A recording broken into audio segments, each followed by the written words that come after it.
So we're continuing in this video to look at the best and more challenging days of July 2024 according to Bazi Chinese astrology. My name is Lydia and this is the Feng Shui and Bazi Chinese astrology channel. So happy to be with you again today. And so now we're going to look at more or less the second half of July and what are the days that are the best and more challenging. And it's really a beautiful thing to mark our calendars and recognize those days that are more challenging so that we can sidestep. We can schedule our life, our most important meetings and dates and activities for days that are really supportive. So again, I mentioned getting your Bazi astrology read with me. It is such a beautiful gift to give yourself because then you can fold in your astrology with these forecasts and get a bigger, more accurate picture for yourself. Either way, the world will experience these collections, right? This is where we have both, we have our own astrology, and then we have the astrology happening in our year, our month, our day. We can drill it down to the hour for date selection so that you have the best day and time for doing things.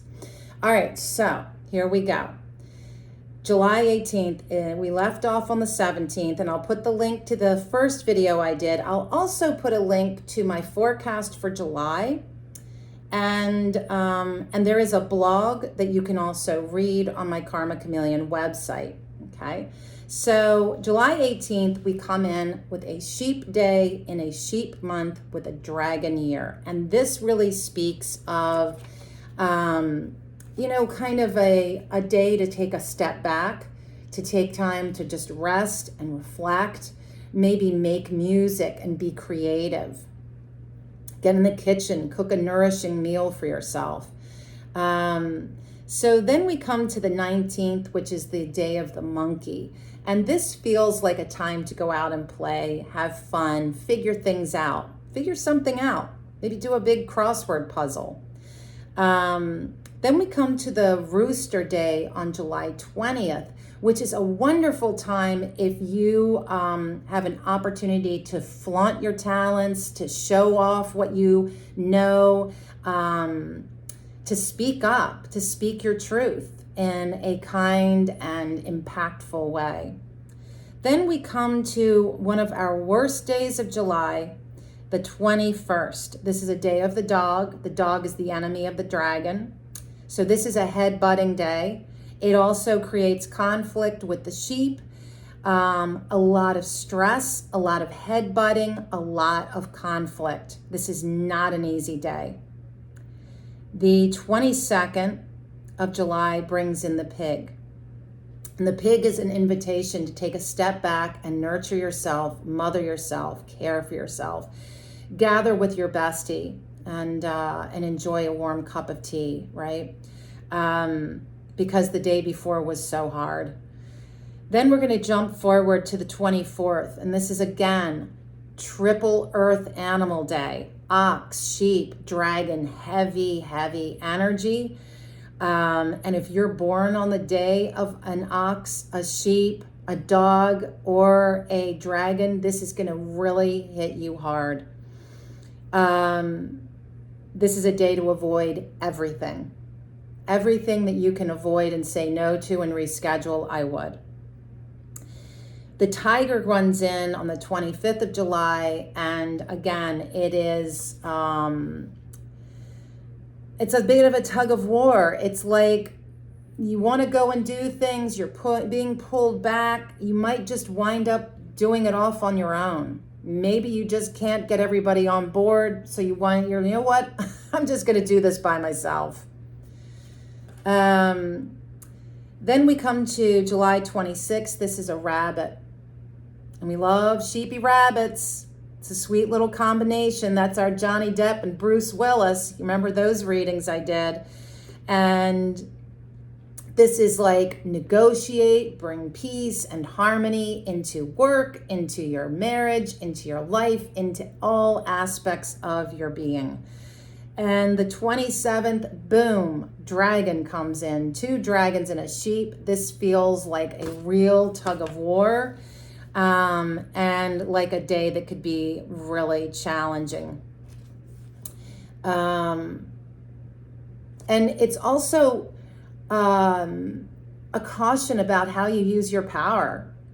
How are you asserting yourself? You may come off being way too strong on this day.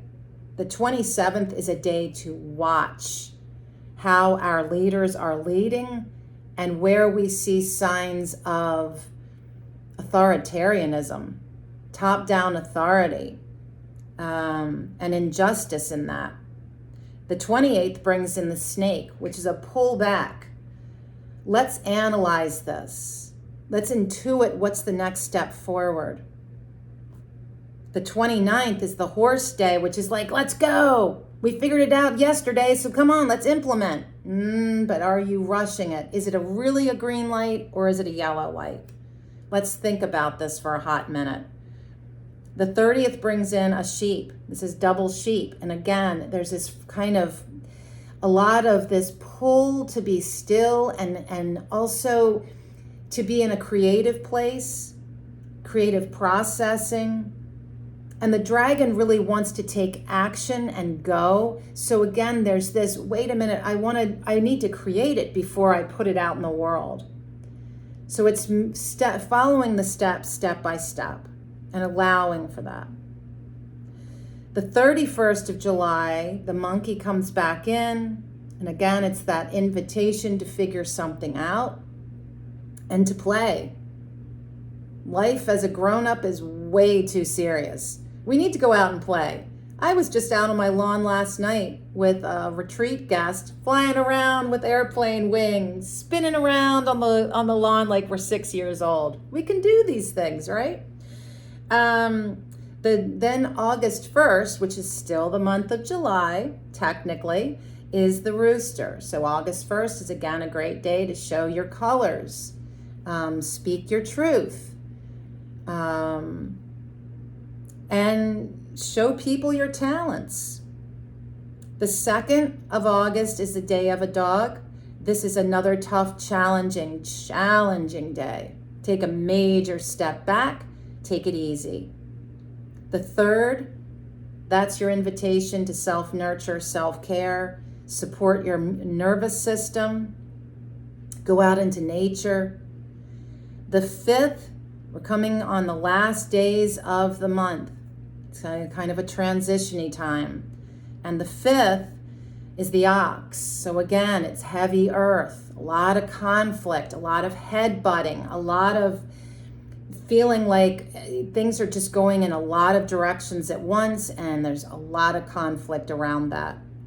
And the 6th feels kind of out of control. Like now the tiger is come in here and it's really wanting to take action and go and do things, but it's also wants to kind of do it on its own. So maybe you were working with someone and all of a sudden they're taking over or going off doing it by themselves, this kind of thing.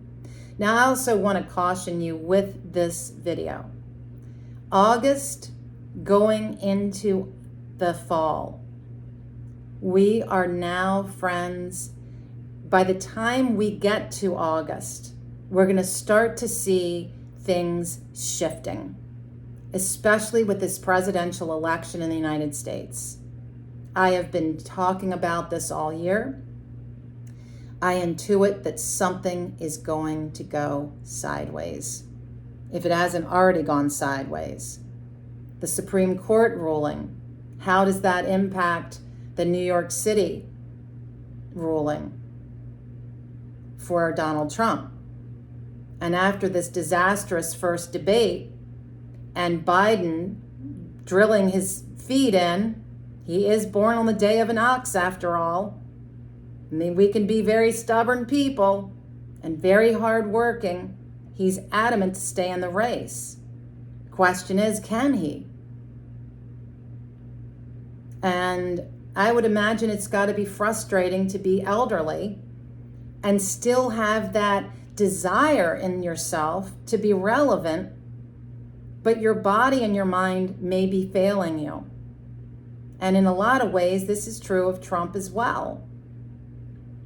This is a very different election cycle. I don't think anyone would argue that. So stay tuned, because the forecasts I'm going to be giving going forward are really going to be starting to tell you the narrative of the future of the United States. Pretty interesting stuff. So your comments and questions are welcome. I would love to do your Bozzi astrology chart. I'll put the links for that below. And until next time, friends, be well.